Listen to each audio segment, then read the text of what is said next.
सकारात्मक घोषणा का तरीका। सकारात्मक घोषणा का प्रभाव काफी हद तक इसके शब्दों में निहित सत्य और अर्थ की आपकी समझ से तय होता है। प्रार्थना में निरर्थक दोहराव न करें। सकारात्मक घोषणा की शक्ति निश्चित और स्पष्ट सकारात्मक बातों के बुद्धिमत्तापूर्ण अमल में है। मान ले स्कूल का कोई बच्चा 3 और 3 को जोड़कर ब्लैक बोर्ड पर 7 लिख देता है। टीचर गणित की निश्चितता से घोषणा करता है कि 3 और 3 6 होते हैं। इसके बाद बच्चा अंकों को बदल देता है। टीचर की घोषणा से 3 और 3 6 नहीं हुए, यह तो पहले से ही गणित की सच्चाई थी। इसी सच्चाई के कारण बच्चे ने ब्लैक बोर्ड के अंक बदल दिए। बीमार होना असामान्य है, स्वस्थ होना सामान्य है। स्वास्थ्य आपके अस्तित्व की सच्चाई है। जब आप स्वस्थ, सामंजस्य और खुद के लिए या किसी दूसरे के लिए शांति की सकारात्मक घोषणा करते हैं तथा जब आपको यह एहसास होता है कि आपके अस्तित्व के शाश्वत सिद्धांत हैं, तो आप अवचेतन मन के नकारात्मक ढांचे को अपनी आस्था और घोषणा के अनुरूप दोबारा व्यवस्थित कर लेते हैं। प्रार्थना की सकारात्मक घोषणा का परिणाम जीवन के सिद्धांतों पर बल देने पर निर्भर करता है। चाहे स्थिति कैसी भी दिखे, एक पल के लिए विचार करें। गणित का एक सिद्धांत होता है, लेकिन गलती का कोई सिद्धांत नहीं होता। सच्चाई का एक सिद्धांत होता है, लेकिन बेईमानी का नहीं होता है। बुद्धि का एक सिद्धांत होता है, लेकिन अज्ञान का नहीं होता। सद्भाव का एक सिद्धांत होता है, लेकिन मनमुटाव का नहीं होता है। स्वास्थ्य का एक सिद्धांत होता है, लेकिन बीमारी का नहीं होता है। और समृद्धि का एक सिद्धांत होता है, लेकिन गरीबी का नहीं होता। जब इंग्लैंड के एक अस्पताल में गाल स्टोन्स हटाने का मेरी बहन का ऑपरेशन होने वाला था, तो मैंने सकारात्मक घोषणा के तरीके का प्रयोग किया। अस्पताल की जांचों और एक्सरे में उसके रोग की पुष्टि हो चुकी थी। उसने मुझसे अपनी सेहत के लिए प्रार्थना करने को कहा। मैं 6000 मील से ज्यादा दूर था, लेकिन इससे मैं विचलित नहीं हुआ। मस्तिष्क सिद्धांत में समय और दूरी का कोई महत्व नहीं होता। असीमित मन का बुद्धिमत्ता एक ही समय में हर बिंदु पर पूरी तरह मौजूद रहती है। दिन में कई बार मैंने अपनी बहन के रोग के लक्षणों और उसके शारीरिक व्यक्तिगत के विचार को दूर किया। शांति और विश्वास से मैंने इस बात की सकारात्मक घोषणा की, यह प्रार्थना मैं अपनी बहन कैथरीन के लिए कर रहा हूँ।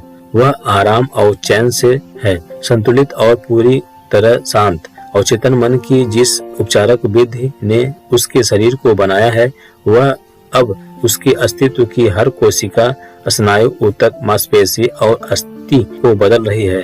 यह बदलाव उसके अवचेतन मन में समाहित सभी अंगों के आदर्श ब्लूप्रिंट के अनुरूप हो रहा है। शांति और खामोशी से उसके अवचेतन मन के सभी विकृत विचार तंत्र हट रहे हैं और घुल रहे हैं। उसके अस्तित्व के हर अणु में जीवन सिद्धांत की जीवंतता, पूर्णता और सुंदरता प्रकट हो रही है। वह अब उन उपचारक तरंगों को ग्रहण कर रही है जो उसमें नदी की तरह प्रवाहित हो रही है तथा उसे पूर्ण स्वस्थ, सामंजस्य और शांति दे रही है। सारी विकृतियां और कुरूप छवियां अब उसमें प्रवाहित हो रहे प्रेम तथा शांति के असीमित समुद्र में घुल रही है। यही हो रहा है। 2 सप्ताह बाद मेरी बहन की एक बार फिर जांच हुई। आश्चर्यजनक बात यह थी कि इस बार उसके एक्सरे में कोई गड़बड़ नहीं निकली। उसके डॉक्टर ने कहा कि उसकी हालत में उल्लेखनीय सुधार हुआ था और अब ऑपरेशन की कोई जरूरत नहीं थी। सकारात्मक घोषणा का मतलब यह करना है कि ऐसा ही है।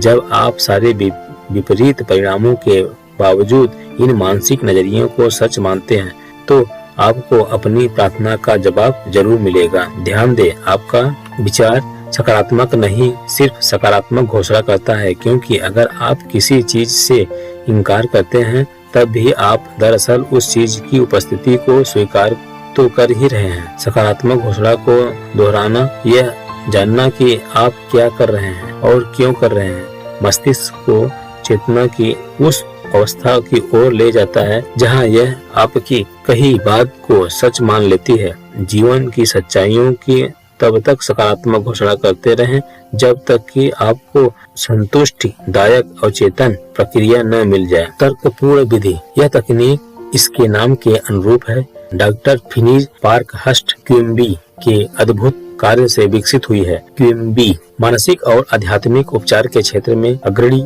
थे और 1 सदी से भी पहले बेलफास्ट मैन में इलाज करते थे। वे दरअसल मनोदैहिक चिकित्सा के जनक और प्रथम मनोविश्लेषक थे। उनमें मरीज के कष्ट और दर्द के कारण को तीव्र तरीके से भांपने की उल्लेखनीय क्षमता थी। संक्षेप में कहा जाए तो तर्कपूर्ण विधि जिसका प्रयोग क्विम्बी ने इतनी सफलता से किया था, आध्यात्मिक तर्क पर आधारित है। आप मरीज और खुद को यह विश्वास दिलाते हैं कि रोग आपके अवचेतन झूठे विश्वासों, निराधार डरों और नकारात्मक ढांचों के कारण है।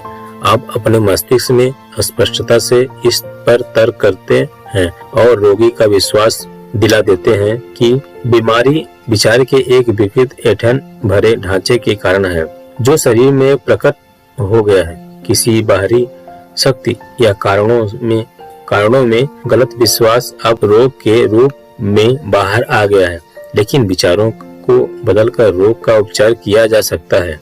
आप रोगी के सामने स्पष्ट करते हैं कि विश्वास का परिवर्तन ही हर उपचार का आधार है।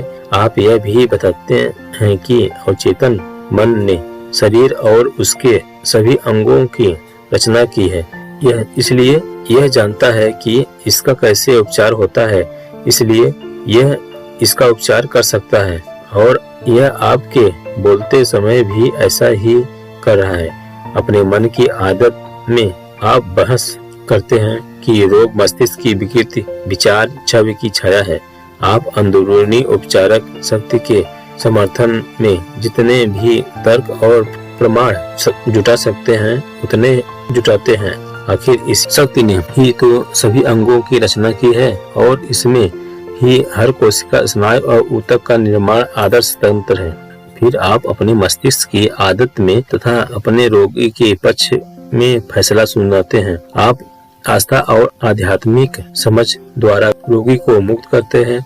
आपका मानसिक और आध्यात्मिक प्रमाण अजय है, क्योंकि सिर्फ एक ही मस्तिष्क है। इसलिए आप जिसे सच मानते हैं वह रोगी के अनुभव में प्रकट हो जाता है और